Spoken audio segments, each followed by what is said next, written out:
హించినటువంటి మహాపురుషులు చంద్రశేఖర భారతీ స్వామి వారు ఆయన దగ్గరికి వెళ్ళి ఒక వేద పండితుడు మొరపెట్టుకున్నాడు. నా భార్యకు ఆరోగ్యంగా ఉండట్లేదండి, ఏం చేయమంటారు? ఆయన అన్నారు, నువ్వు వేదం చదువుకున్నావుగా, యజుర్వేదం వచ్చుగా అన్నారు. వచ్చు అన్నారు. యజుర్వేదంలో శ్రీరుద్రం వచ్చుగా? వచ్చు. మరి ఇంకే శ్రీరుద్రం జపం చేసి మీ ఆవిడికి తీర్థం ఇయ్యి అన్నాడు. ఆయన అన్నాడు, నేను శృంగేరి వచ్చాను, మా ఆవిడ్ని తీసుకురాలా, ఎక్కడో ఉంది, ఎలా?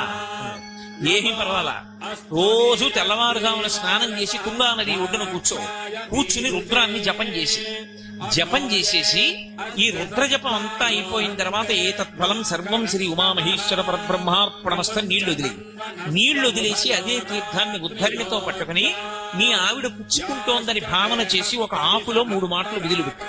అకాల మృత్యుహరణం సర్వవ్యాధి నివారణం సమస్త పాపక్షయకరం శ్రీ ఉమామహేశ్వర పాదోదకం పావనం శుభం అంటూ 3 మాటలు ఆకులో వదిలిపెడుతూ మీ ఆవిడ పుచ్చుకుని తాగి